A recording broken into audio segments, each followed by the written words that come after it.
Welcome, everybody, to the CFF List Waiver Watch Draft for Week 5.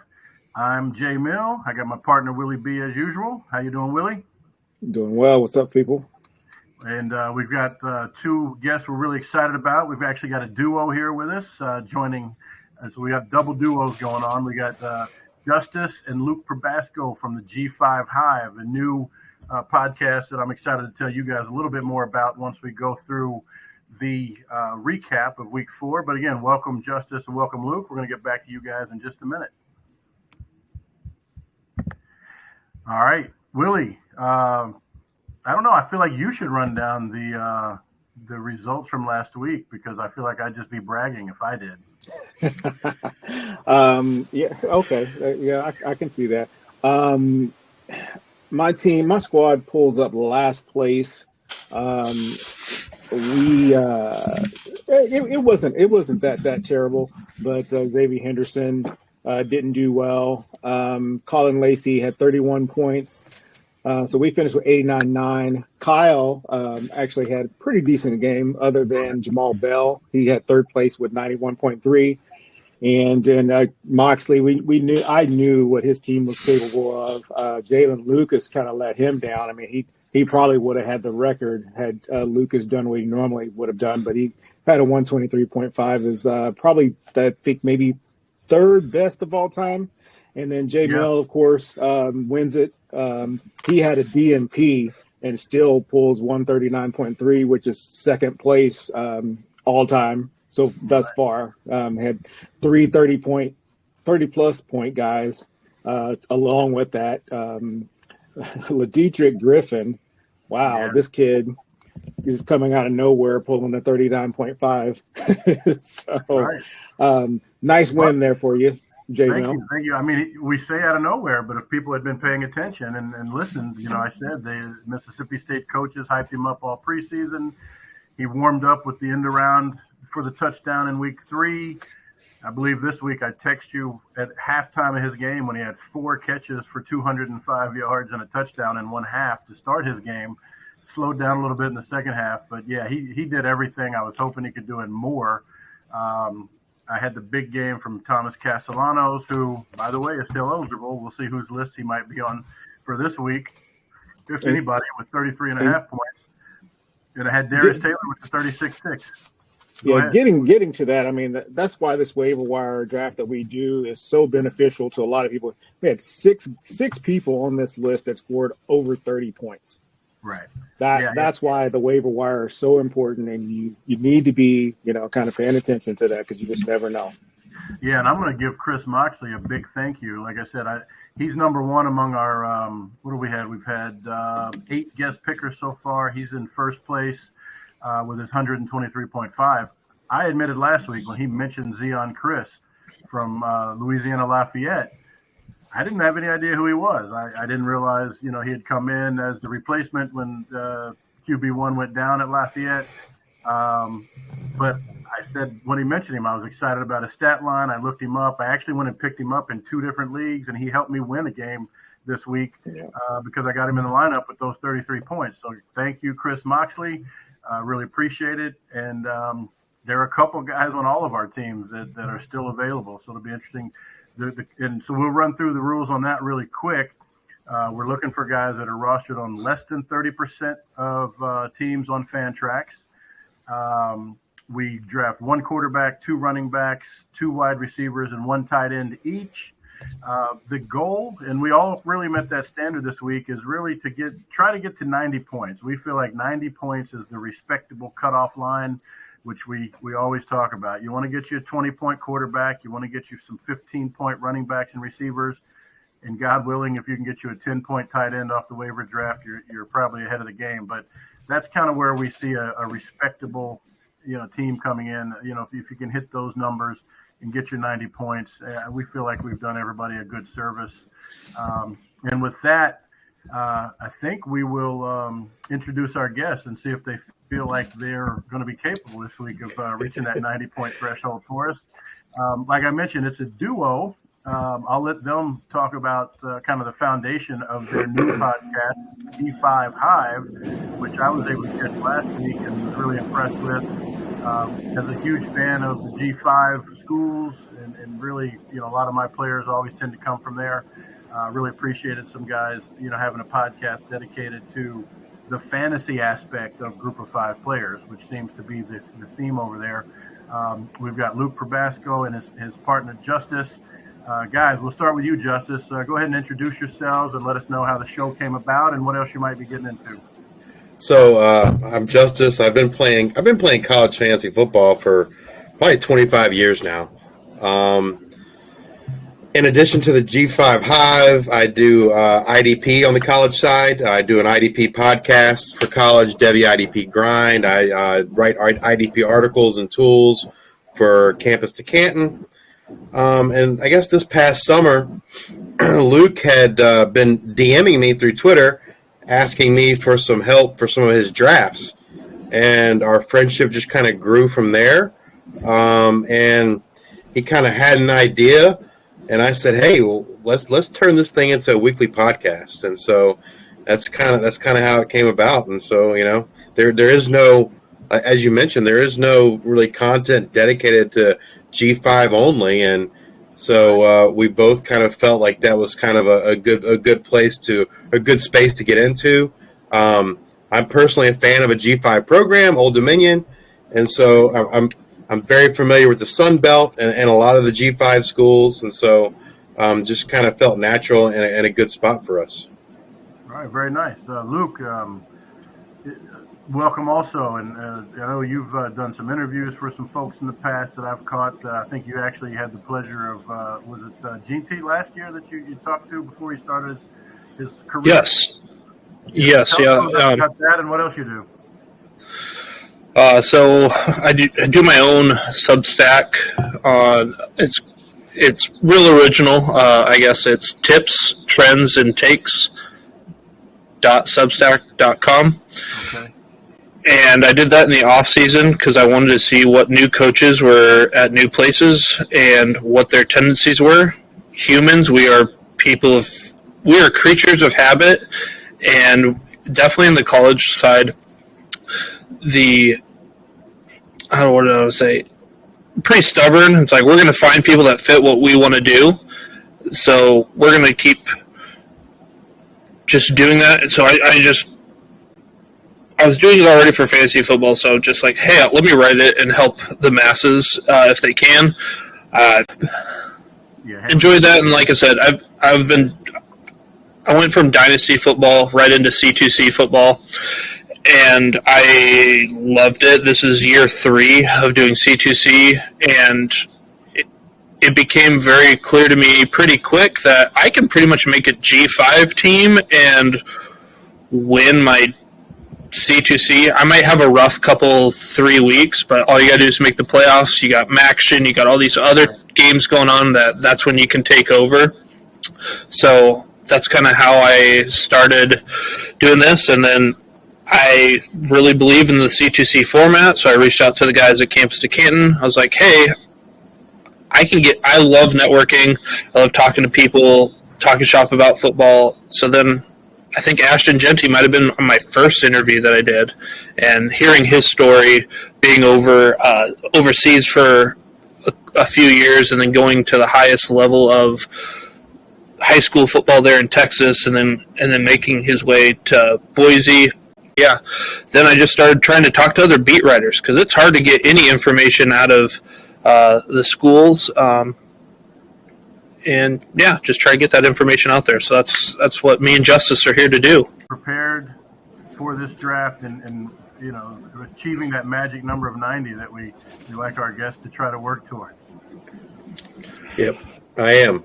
I'd say doing the research, the running back room seems like a wasteland, but hopefully. Yeah, that's funny. That's funny you mentioned that early. Is you got to get to page 4 and 5 deep. You go 4 or 5 pages deep on Fantrax to kind of get into those guys under 30% that are worth having on your team for sure. If you're going to target anybody on waivers and you need running backs, you better be willing to spend a lot of money, or hopefully you saved a lot of your free agent dollars, or however your waivers work. Do whatever you can to get your running backs up to the top of the priority list. Absolutely. They're pretty slim. And there's some gems. I think we'll still be able to help everybody this week. Yeah, and it gets harder the further you get in because those running backs get picked up, and then not a lot of pickings here. Yep. But look, you guys rolled the third and the fourth pick. We're going to go Willie B first, Jay Mill, Justice third, Luke will get the fourth and fifth pick overall.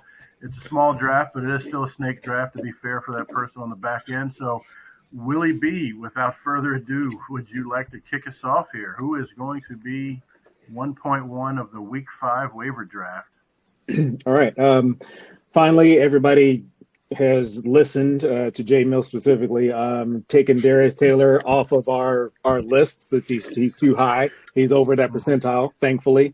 But we're going to go Emmanuel Michel, Air Force. He is still, I believe, only 4%. Yeah. As of earlier. I had him at 6. I saw him at 6. I have a 6. You had him at 6? Yep. Okay, so he's gone to 6. Good. So 28 and 23 carries, over 100 yards, 3 touchdowns, back-to-back games. I know I probably said last week he wasn't going to do it. He proved me wrong. Right. They're playing San Diego State this week, 92nd against running backs. And I wouldn't be surprised if he gets 2 more. And they have the bye the week after, so why save anybody? Go get 4, Emmanuel. Right. No, I like that. That was one of Kyle's picks last week, and again, that was another guy that our guest introduced me to that I didn't know a whole lot about.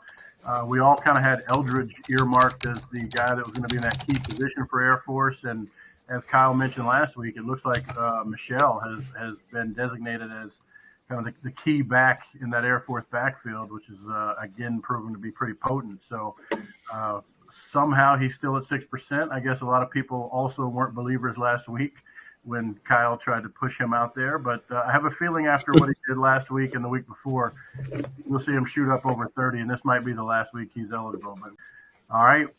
So with that, we talked about running backs being slim. So, but they're so slim. I've got 7 others that I don't like equally, so I'm not going to jump on any of the 7 I have remaining. Instead, I am going to go with another repeat guy from last week, another guy that helped Moxley get up to his 123, which is wide receiver Malik Washington from Virginia. He's playing against Boston College, who Fantrax has against the position as 28th. We'll do a little live check here for Boston College against the pass. Well, maybe we won't do it live, but Boston College just isn't. I feel like Boston College seems good against the pass because teams are running so well against them and doing a lot of things good against them. But Malik Washington, I got to see him in person in that game. As athletic as it gets, 10 catches for 179 yards and 2 touchdowns against NC State. And the week before, he had 23 points back to back. So he had a slow week 1, but ever since then, it's he's averaging like 30 points a game in the last 3. So Malik Washington is only owned still in 12% of teams. He's another repeat player, but until he gets to 30, we can still keep taking him. So that's what I'm going to do. With that, Justice, let's see what you got. So yeah, I was gonna take Washington too. he definitely looked like the best player I felt in the player pool. But I'm gonna go with the guy that we've talked about on our shows several times in the last couple weeks. And that's Eric McAllister, a wide receiver from Boise State.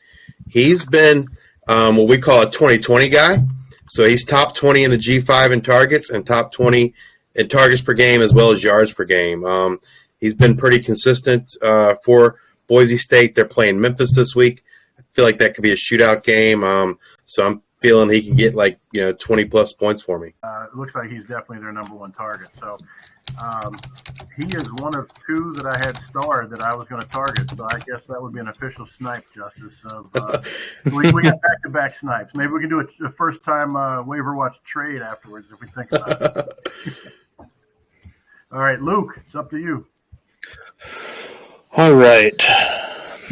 So looking at the teams here, I think I'm going to go tight end, Luke Haas.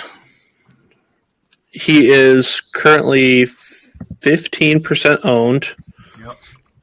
Yep.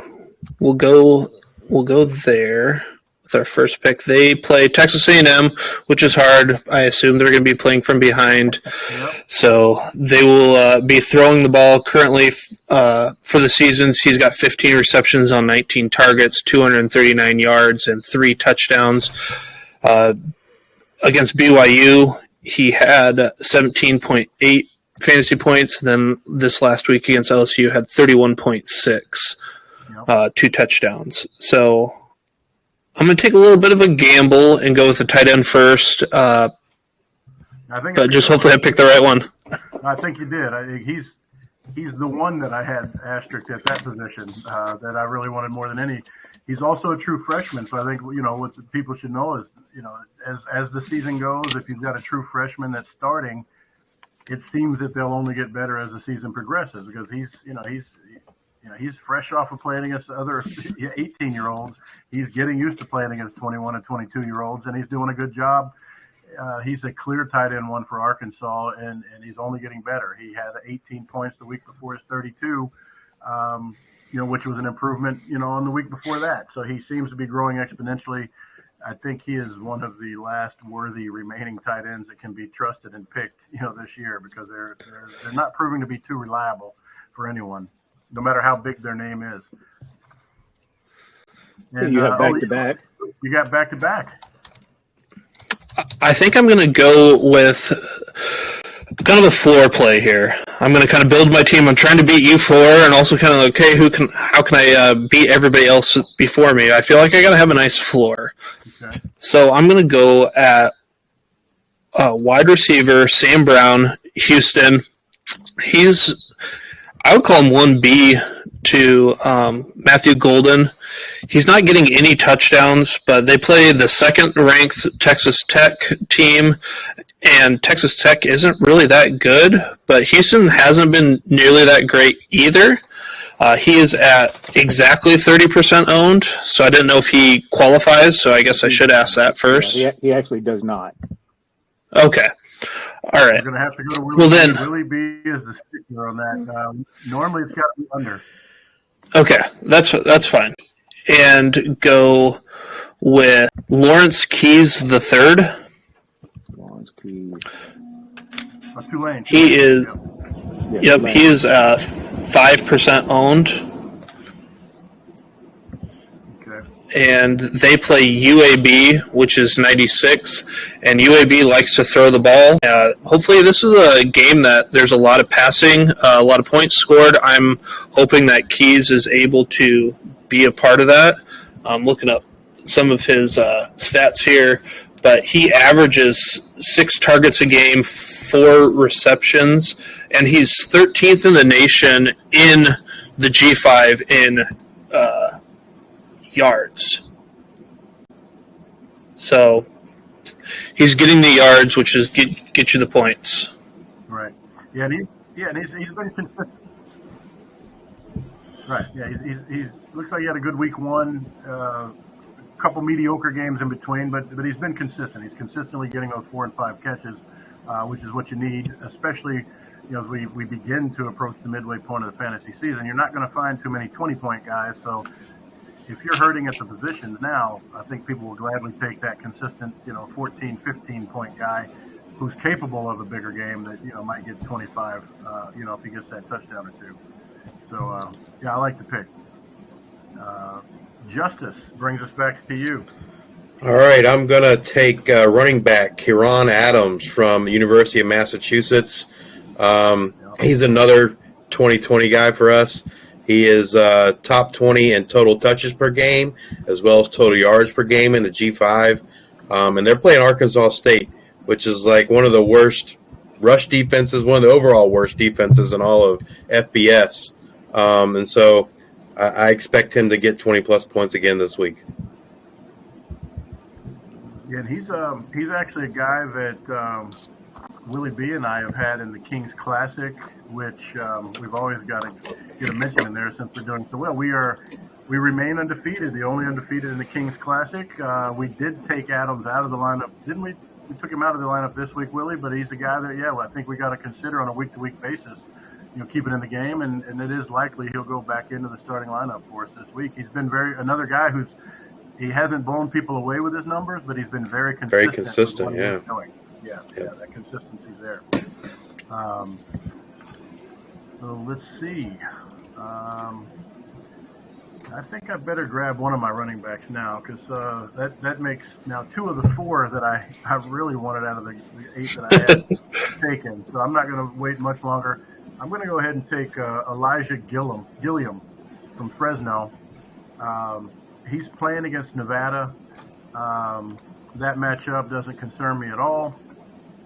He's coming off of a 29-point game. He's had another 20-point game in week 2.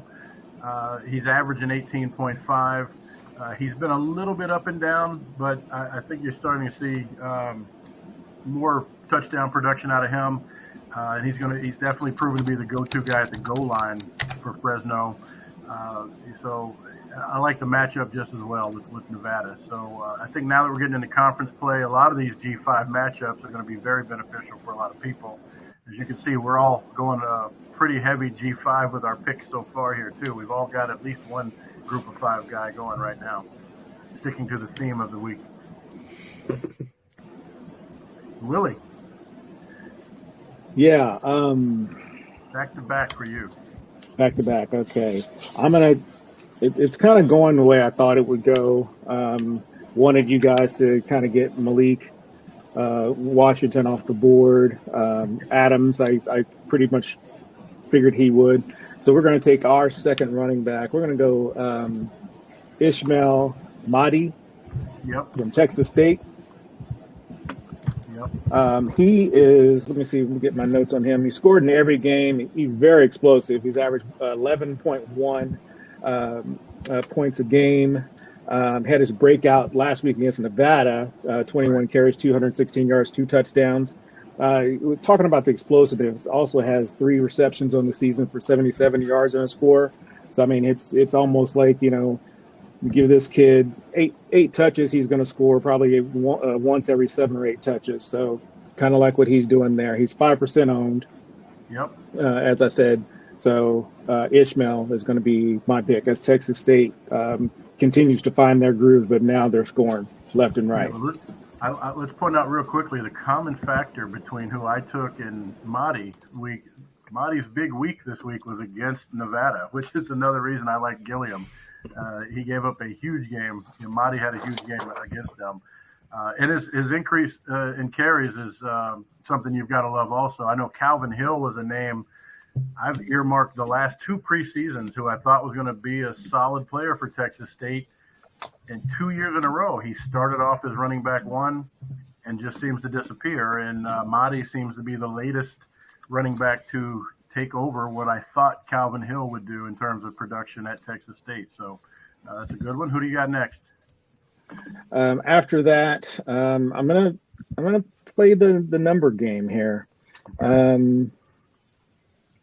There's so many good quarterbacks. So we're actually gonna pivot, and we'll go with our tight end here. Okay. I'm gonna stick with the guy who is playing a dual role, and we're gonna go Michael Harrison, Colorado. I know they're playing USC. They may get shut down a little bit, but he's probably going to get his. So 25% owned. So he is coming up a little bit. Everybody's kind of paying attention to him, but until they get Hunter back, he's going to have a role. Right. Yeah. So he was 11% last week. He's up to 25, and he still had 11 points, I believe, this week against Oregon. So I think that's probably comparable competition for him going against USC. And at this point, if you can get an 8-point tight end, I think you're going to be okay with the results because it's been so inconsistent. You know, I didn't do the math this week, but from the first glance, you know, last week 6 of the tight ends had 1 point or less out of the top 12. 6 of the top 12 tight ends last week had under 1 point. I think like there might be 5 this week that had less than 5 points from the top 12. So it's just going to be a revolving door there as far as who's in the top, and you've really got to look at those matchups on a week by week basis, I think, to figure out who your tight end is going to be. It's almost if there was ever a season to stream tight ends, this might be the one. Yeah, I agree. Looking at it, we had 1, 2, 3, 4, 5, 6, 7 actually were under 6. Yeah, 7 that of were in the the top top 12 tight ends in week 4 were under 6, following a week where half of the tight ends in the top 12 were under 1 point. So that's how unreliable the position is for 2023. And with that,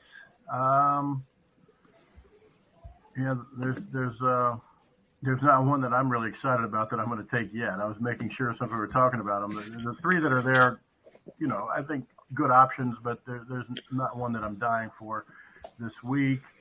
So I think I might double up on running back and make things a little bit tougher on Luke once it gets back to him.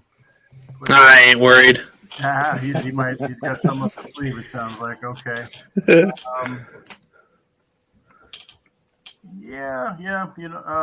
I think I will. I'm going to go Rajai Harris from ECU. He's proven to be the guy they're leaning on now. His carries have been increasing every week. He had 16 this past week. With a 21-point game this week and a 19-point game the week before. They're going against Rice, which I think is a good matchup. So, again, ignore the fact that he's averaging 11.6 because his first 2 weeks were a little slow. He has become the go-to guy for them, though, with 19 and 21 points in the last 2 weeks. So I'm gonna get running backs knocked out and done because there's not that many that I like at all. So I'm happy to take Harris from ECU, who's bouncing back nicely from his injury that kept him out of most of 2022. Justice, go ahead. It's you. All right. I'm going to take my second receiver and take Kevin Concepcion from North Carolina State. They play Louisville this week. 11% owned is what I have. He's looking like the wide receiver 1 for the Wolfpack, and they're playing Louisville, like I said, and they're going to have to score points. So I expect him to get his 10-plus targets and 100 yards and maybe a touchdown. Yep, and he had a huge week this week. That's another guy. You had great receivers all over the field in that NC State Virginia game.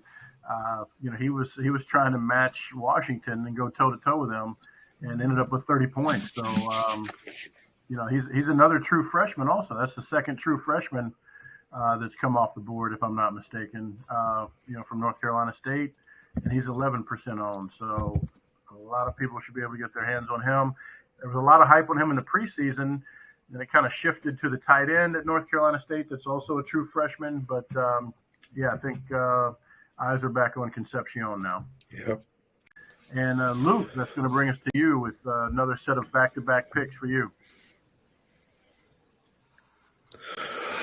All right, back-to-back. A lot of pressure here, but I think I'm going to take my first running back, and I think I might have just been a year early last year on Penny Boone, but I'm going to take Penny Boone, Toledo, going up against NIU, averaging 20.5 points. He's 16% owned.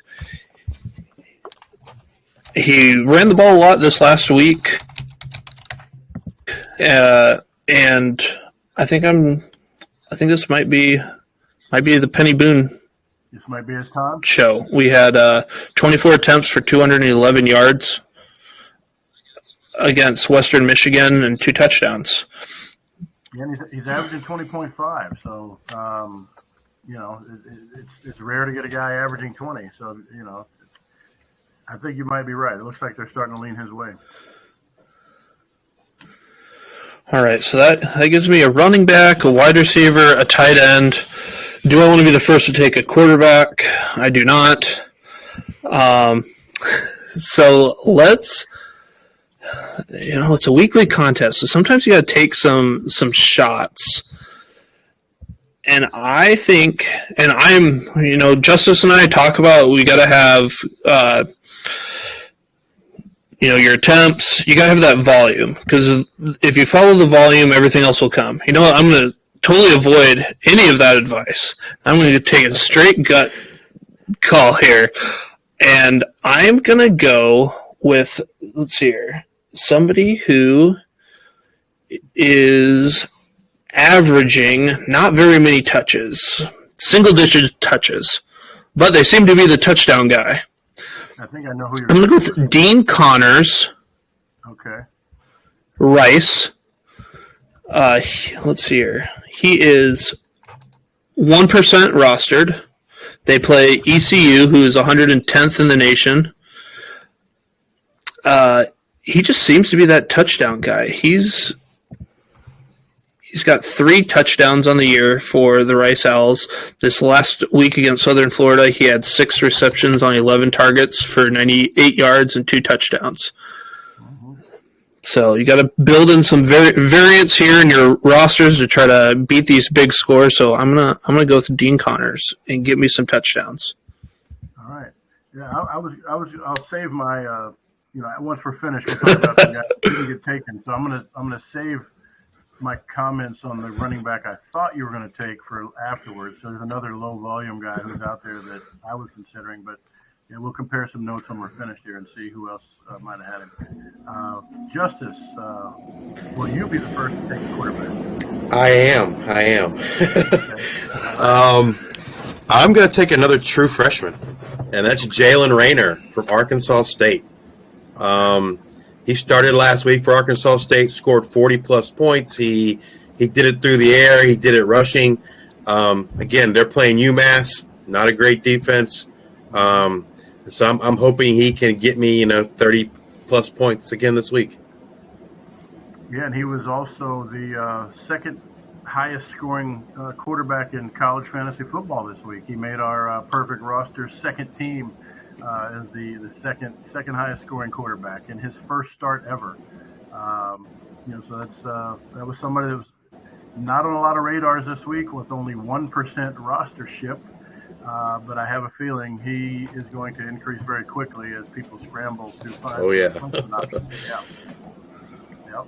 That's a real good one. I think it's crazy. We have 3 true freshmen at this point that have been drafted, but deservingly so. So now it's my pick. Okay. That was that's one that was on my list. I didn't have the asterisk time, so do I want to take one of the 2 here? All right. I think I'm going to go wide receiver. I'm going to wait on quarterback. I'm going to go Kobe Hudson from UCF. They're playing Baylor. And he's really emerged the last couple of weeks. He had a lot of Javon Baker in weeks 1 and 2, but these last 2 weeks have been all Kobe Hudson for UCF with 21 and 31 points. I don't know if that's a Plumlee factor. Maybe Plumlee was more of a Javon Baker guy. Hudson's got more of a chemistry with the replacement quarterback, but whatever it is, he's getting the targets and he's getting the points, and he's producing, and he's very available. And he's playing Baylor, which, has a traditionally strong defense these last couple of years. But, Hudson's going to get his targets. He's had 7 or 8 targets the last couple of weeks, and that's not going to change. So I'm going to go Kobe Hudson to fill out my receiver position. Not bad. Get your back-to-back picks, Willie. I was thinking about taking your guy that you've been high on, but since Franchise couldn't get his point production correctly, I'm gonna let him slide. The Boston College guy. Okay. Yeah, I'm gonna let that kid slide. Okay. I love what. Man, I'm torn because of the opponent, but Uh, Man, I can't make myself can't make myself pull that trigger on him only just because of the opponent. So we're gonna pivot back and we'll go Zion Chris. I thought that's who you weren't going to take because of the opponent, but you're okay with him playing Minnesota still.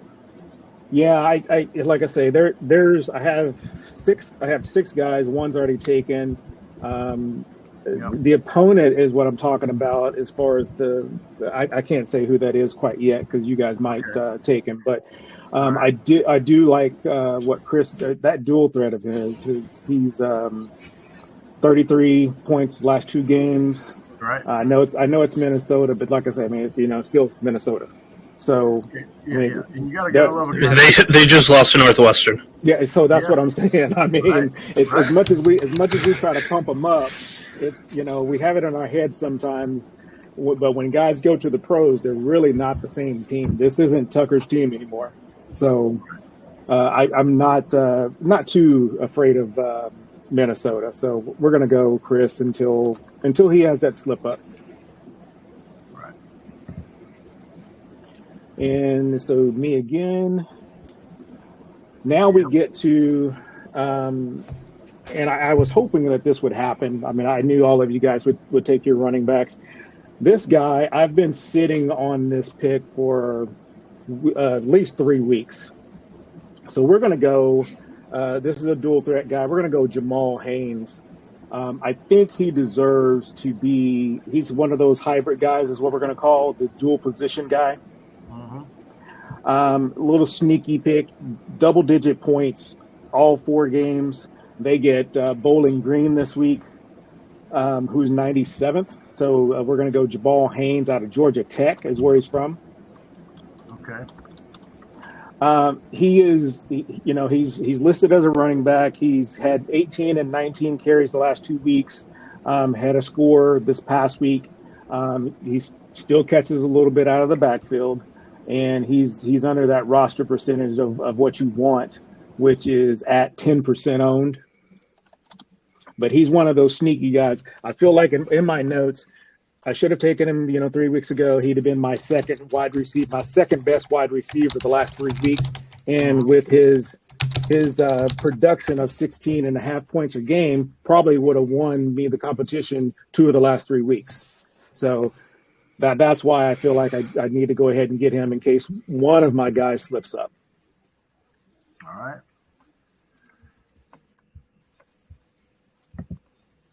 And I'm just quiet because I'm concentrating on if I want a quarterback or tight end.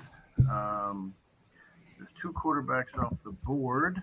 Gotta use a little bit of strategy. And yeah, there's more than 2 quarterbacks I like still.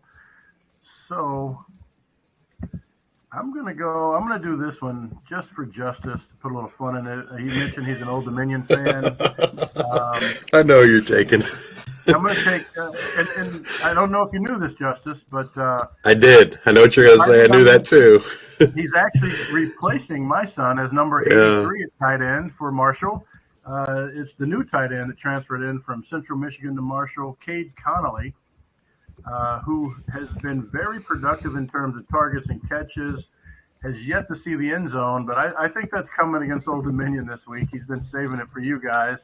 And again, as an ode to being the new number 83 playing tight end at Marshall, where my son was for the last 5-6 years, let's give Cade Connolly a little shine. He's proven over 3 games that he's not going to be a fluke in terms of being Cam Fancher's number 1 target. And I said it last week, if you can get a guy who's getting 9 or 10 points a game or 8, 9 or 10 points a game without a touchdown at tight end, you're a little bit ahead of the game. So I'm going to hope he can get his, 4 or 5 catches for 40 or 50 yards. And if he can get a touchdown in there for me as a bonus, I'll be thrilled. So there you go. Justice, that'll make it even more fun for you this weekend. Well, you made my decision for me because I was debating between Conley and then who I'm going to take at tight end, I guess now. So, okay. I do appreciate that. You made an easy decision for me. Okay. I'm going to take Bryce Damos from UAB. Okay. UAB has been pretty high high volume throwing the ball.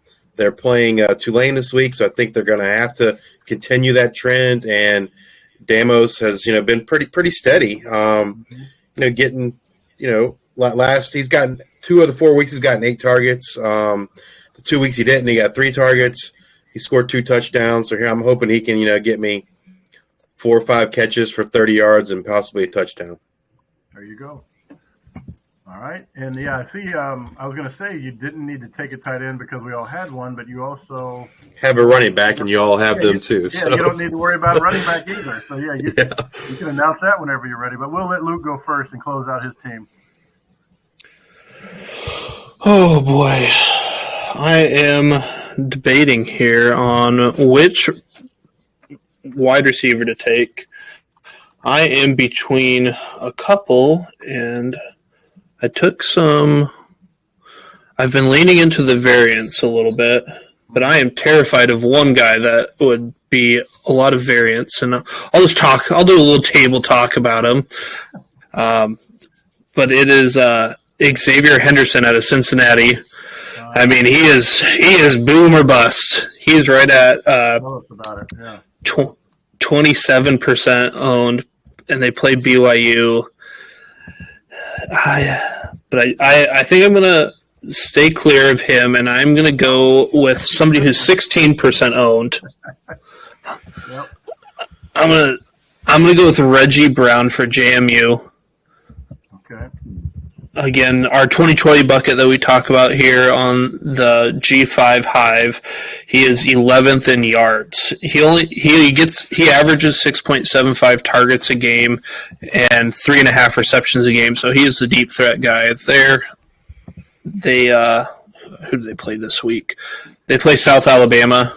So South Alabama will also throw the ball. So hopefully give me some points there. Okay. I like that you tricked us on that one. We thought when you were talking, you were giving us your feelings on why you wanted him, but you were giving us kind of the Who Wants to Be a Millionaire, all of your thoughts. Yeah, all of them. Yeah. All of them. And then I was going to let you have Henderson. I was going to say good luck with him because he didn't do a daggum thing for me last week. Right. Yeah. He's been on and off of these recommendations over the 4 weeks, and like you said, he's definitely one of the bigger hit or miss guys out there. And then, am I the only one without a quarterback? No, we got one more quarterback. Yeah. Okay, so my quarterback pick, I'm going to make it just because I like the opponent. Mm-hmm. I am terrified if he has the job or not. I've got my feelers out to some beat reporters. Okay. Wow. But I'm going to go Jace Bauer, Central Michigan. They play Eastern Michigan, and as we know, Bert Emanuel's kind of been that guy, but 2 weeks ago he was out due to sickness, and then he didn't play this last week, so that's piqued my interest. What's going on that we don't know? You've got a rivalry game against Eastern Michigan, and against South Alabama, he scored 44.46 points in a 6-point touchdown league. I know this is 4 points, but he had 4 touchdowns on the ground. And I think I'm going to go with Jace Bauer there. That one makes me wonder. The alternate spelling. Yeah, I mean, I have Emmanuel in a couple of leagues, but makes me wonder how many touchdowns Emmanuel would have had on the ground if he had that many. So because definitely would have had more. Emmanuel for sure would have had more yards for sure on the ground. But then what Emmanuel has seems to be passing is the downside there. So just so people at home listening, Jace Bauer had 224 yards and 1 touchdown, no interceptions, 30 attempts and 19 completions. And like Justice and I talk about, we like guys who throw the ball 30 times. And if you can score 30 points, which they scored 34 against South Alabama, that means you're throwing the ball a lot, you're scoring a lot of points. I want a piece of that. Yeah, and I'm just hoping Jace is the guy. In line with that, Emmanuel has 286 for the season. So I hear you. So we might have had a changing of the guard, and like I said, I've got some feelers out. So if I happen to hear something, I will pass it along. I like that you're taking a chance, though. A little roll of the dice, like you said, you got to kind of shoot for the moon. All right, Justice. So for my last running back, the guys left on my list. There's one guy that I feel like is the upside kind of hit the home run kind of play. And I think I'm going to go for that instead of these guys that are probably more steady. And I'm going to take Jaden Thomas, running back from UNLV. I almost said it. Yep. I mean, what he did last week was pretty amazing with those limited touches. Yep. I don't see how they can continue to limit his touches. They're four touchdowns. They're playing Hawaii this week. Hawaii defense isn't great. So yeah, I mean, if you want it, the other guys I was considering was Malik Jackson at Jacksonville State. I mean, I feel like he's a steady 10 to 12 point guy, but he's not really going to get you much more. And then the other guy I was looking at was Parker Jenkins at Houston. Yeah. You're not off track, though, in the Jackson recommendation. A lot of people may not have picked up or been paying attention to all of them. I was kind of watching that backfield in the preseason as the season started, and he was kind of in a dual – he was in like an or situation with Wiggins, and it turns out Wiggins is hurt. So the increased production you've been seeing from Jackson the last 2 weeks is probably going to remain. I believe Wiggins, the guy he was sharing the backfield with, had a pretty serious injury that's got him out for several weeks. So it doesn't look like you mean Thomas or Jackson? Or you mean Thomas? But it's whoever Jackson was sharing the backfield with at Jacksonville State. I think it was Jackson and Wiggins there. Oh, okay, I got you. Yeah. So, but I'm letting people know the Jackson production isn't a fluke. But getting back to your Thomas pick, and like you said, 13 carries these last 2 weeks. First he had 50, and then he finished up with 100 this week. So just making sure that that's not overlooked, because this kid, he seems like the real deal, and UNLV needs something to hang their hat on.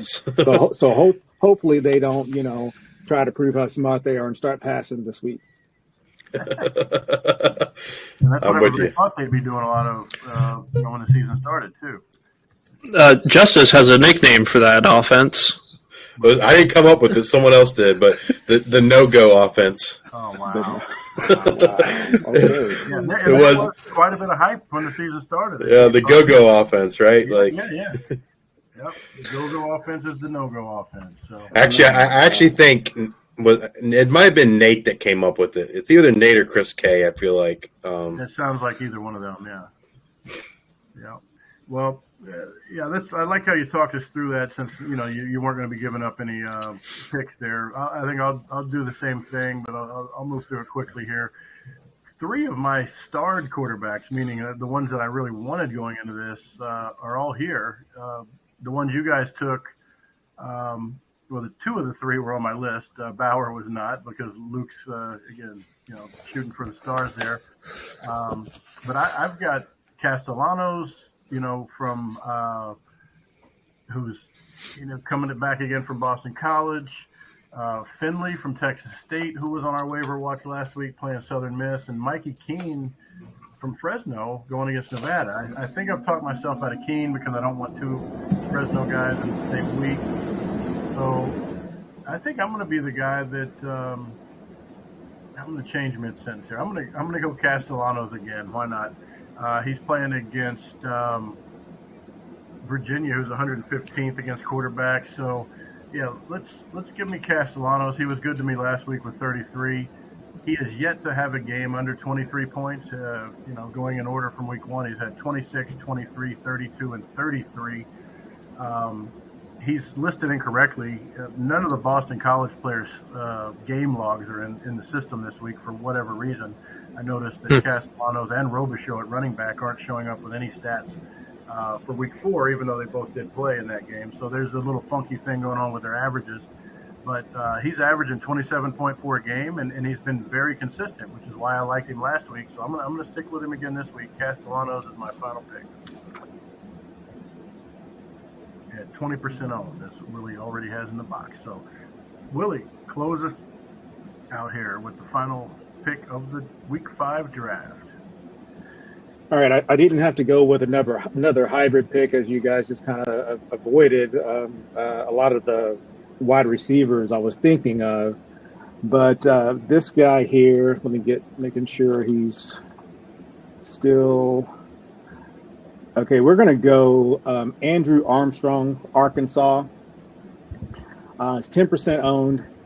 He's been in double digits as far as points wise all 4 games. He's averaging 17.3. I'm not really worried about the competition that they have this week. They play who they play. Jeremy, can you see that? Nope. Yeah, They play Texas. They play Texas A&M. But I mean, he's gone up against LSU, had 13.6. So previous to that, he was averaging almost 19 points a game. So I kind of feel like he should be able to come close to that. And like I said, in this competition, my wide receivers have let me down. At least one of them, each of the previous 4 weeks. So I feel like Armstrong could be that guy that we need to kind of finish this off. A little consistency at wide receiver. All right.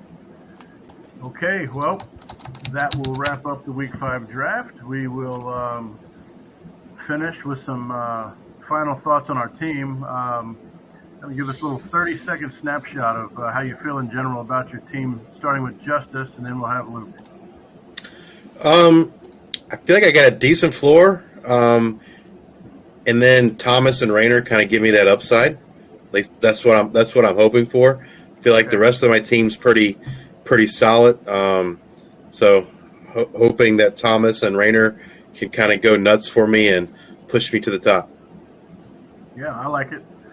Luke, you probably took a few more chances than anyone this week, but heck yeah, it's like daily fantasy. I'm like, I got all these people I got to go up against and try to win. We're week. Not only am I trying to win this week, but I'm also trying to win all of the weeks. And you got Moxley put up a big number there in week 4. There's less names out there in comparison to week 1, too. I mean, obviously you kind of get picked through, so that's what I'm trying to do. I'm trying to win the whole thing. All right, and just so people know, we are hoping that out of the 14 people that picked through week 7, we can replicate last year and bring back the top 6 performers for weeks 8, 9, and 10 as semifinalists, and then take the final 2 from those 6 into kind of a grand championship in week 11. So, Luke, if you get in that top 6, we'll have you back. So I'm glad that you're thinking big and hoping you can come back and do it another week with us. Love it. Yep. Willie, any final thoughts from you? And then we'll check in what these guys are playing. Well, I definitely know that I'm not going to be doing any kind of predictions this week. We haven't won, pulled a last place somehow, even though we almost scored 90. Right, you got 90. You had 89.9. We'll give you 90. So, well, it is what it is. But this week was consistency. So we're going to look at the guys who have been consistent over the last few weeks, and we feel like we have 2, 4, 6 of those that are going to do that. So if you guys don't hit triple digits, it's going to be a problem for you. Yeah. And by the way, Luke made an interesting point. It does seem like sometimes like it's easier to get guys in the beginning, but that's balanced out, I would say, by the fact that when we're picking in these weeks in the middle of the season, we have a little bit more of a track record to see who's going to be more consistent. The tricky part in weeks 1 and 2, maybe even 3, is like who's a fluke, who's just popping out of nowhere against a cream puff team. We've got this should kind of be the sweet spot for some of these guys because you've got 3 or 4 games to see what guys are really made of versus who the flukes are. And it's going to be those semifinal rounds in weeks 8, 9, and 10 where it gets really tricky because everybody should be gone by then. It's worth having it at 30%. So yeah.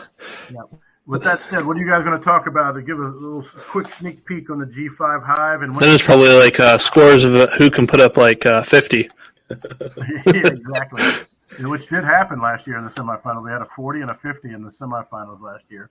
But yeah, what's the big topic this week in the G5 Hive, and what day are you guys going to be having that out?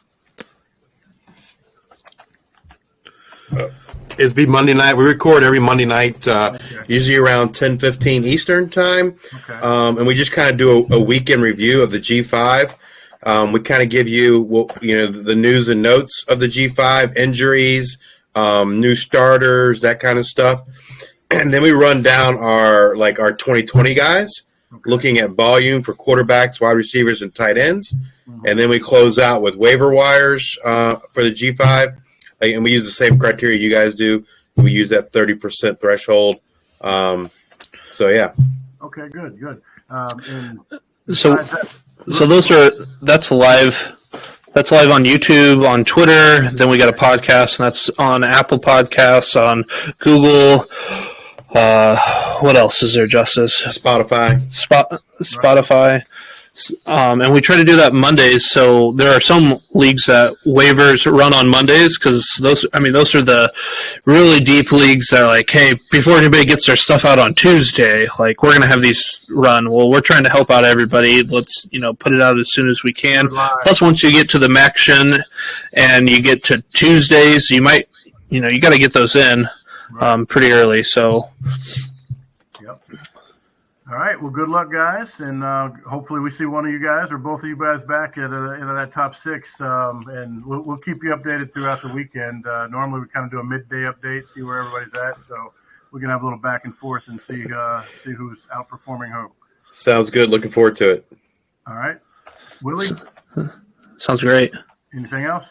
I just have we usually touched real quickly on some guys that we figured would be drafted and they didn't get drafted.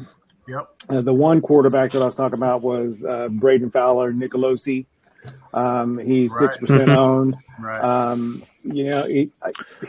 They played Colorado. He was when he kind of had his showing, but he followed that up with a decent performance last week. Had 20.7. Yep. And the reason why I shied away is that they played Dixie State. So imagine what Holker is going to put up before he hits the sideline for the rest of the game. But I honestly did think that someone would take him.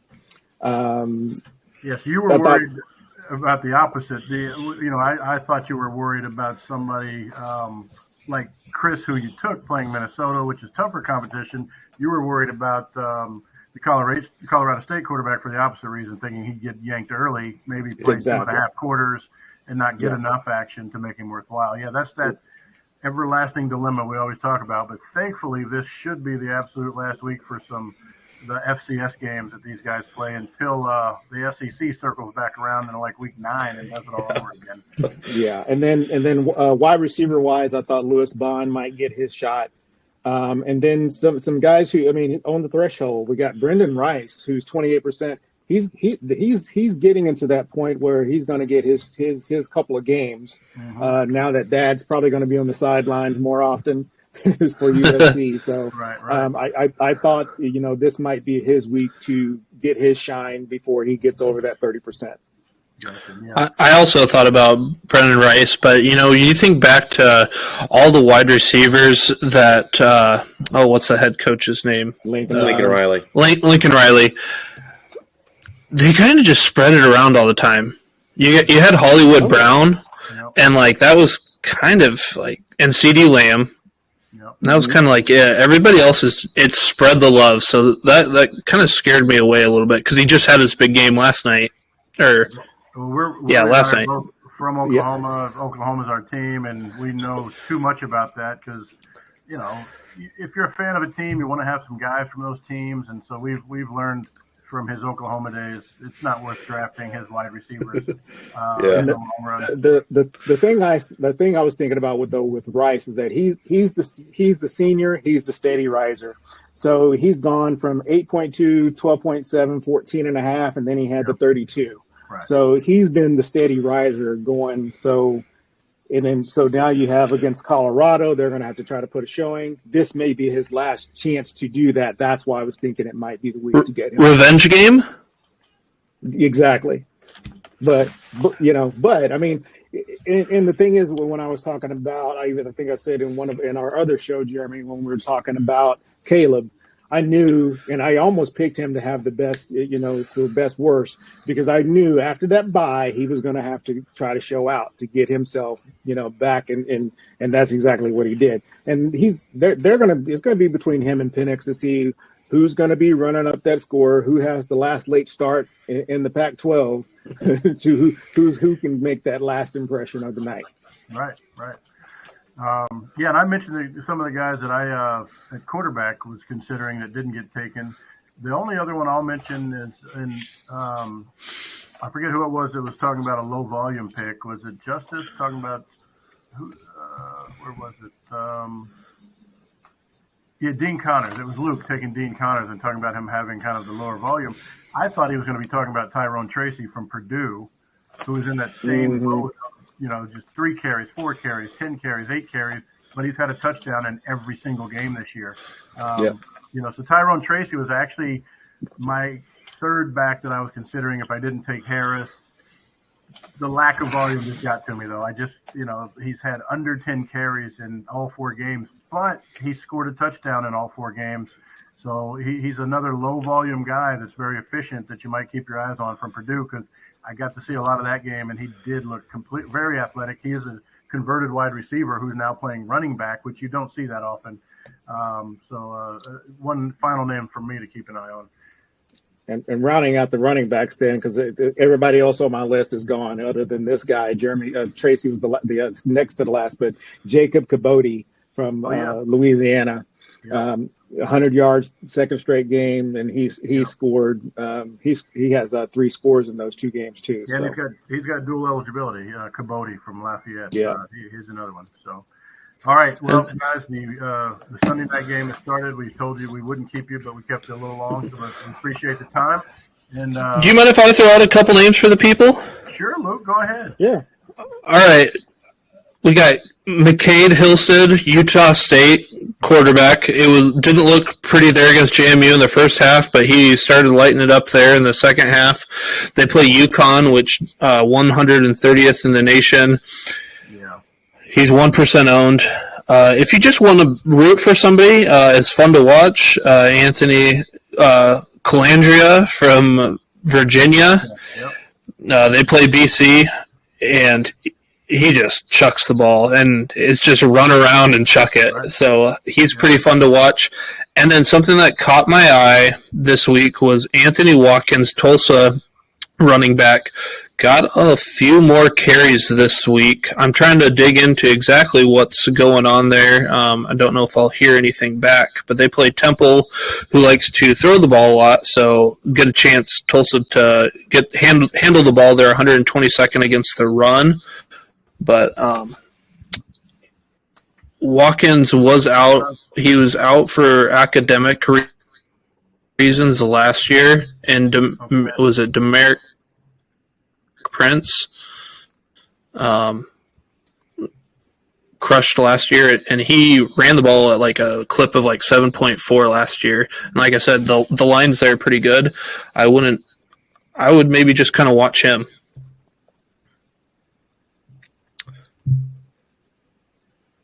All right. Anyone else? Jeremy? The one guy I'll mention is quarterback Jacob Zeno, UAB. He seems to be the forgotten man. But he's been thrown for an insane amount of volume for UAB, and so someone to keep an eye on.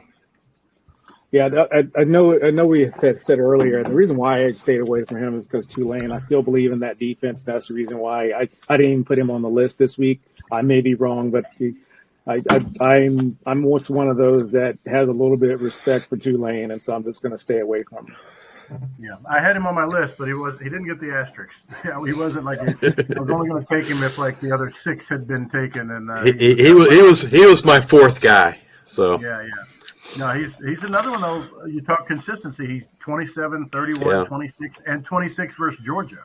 He played Georgia and got 26. So he's definitely worth a shot. So okay, guys, let's see how it goes.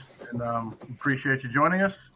Everyone out there, you can find us at CFF Lists on Twitter and on Instagram at College Fantasy Football.